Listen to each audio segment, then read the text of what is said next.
I know there's been a bit of a gap between videos the last few weeks. Unfortunately my granddad's died, so it's kind of taken a bit of motivation away from the cars. Even my bike had a flat tyre. That's how long it's been since I've even ridden my bike. So yeah, thought I'd just do something sort of fairly quick and easy today, just so we've got a video out there.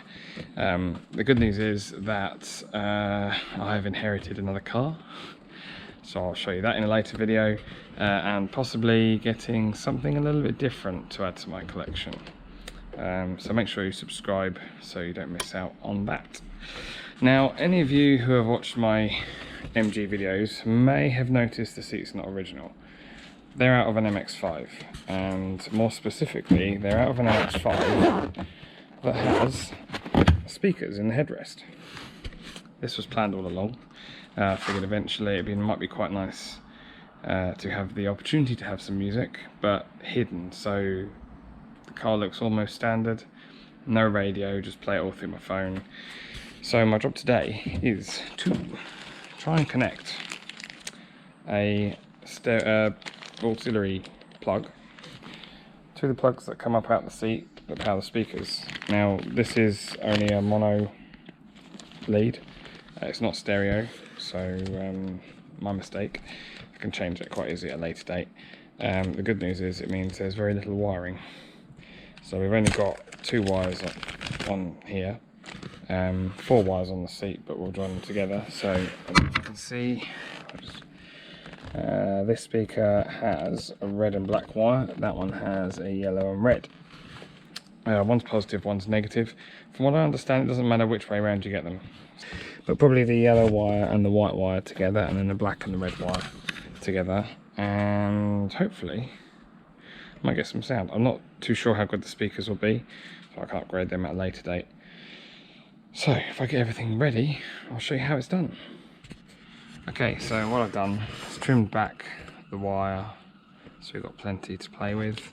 I've cut the plug off the wires for the seat, so it'll be a bit easy to join them together. And then we've just got some spade terminals. They're not insulated, so I've got a bit of insulation tape. So first thing I'm going to do is, I think the yellow and white wire were the ones we were going to join together, so I shall trim the coating off the end of them and join them to, let's go with the white wire, and then trim the coating off the yellow and red and black, and connect them to the red wire.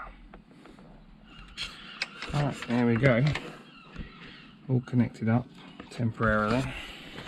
Put the seat back, and then if I grab my phone, obviously I can only play this music for a few seconds due to YouTube's copyright. Don't want to upset YouTube. Alright, let's see what happens. Now it's playing out the phone. I need to turn the cover off. Yes, it's very quiet, but I'm hoping you can hear that. There is music playing from the speakers, from both speakers as well. What a result. Now my only thing is, I do now need to try and connect that seat and this one together. There we go, so there's our auxiliary cable going in. I've linked up all of the yellow and white wires from both seats and the red and black wires from both seats. If I plug my phone back in, I don't think it's going to be very loud, but it means I can hide an amplifier somewhere, and to be honest the sound wasn't too bad quality. Hopefully you can hear that there and there. Pause that before YouTube could be grumpy, but yeah, excellent. So hopefully that helps out anyone who's put MX5 seat, well, got MX5 seats in an MX5, upgrading to the ones with the speakers and headrests. Or I know some people fit them to the Morris Minors or the MGs or any other classic car. Thanks for watching.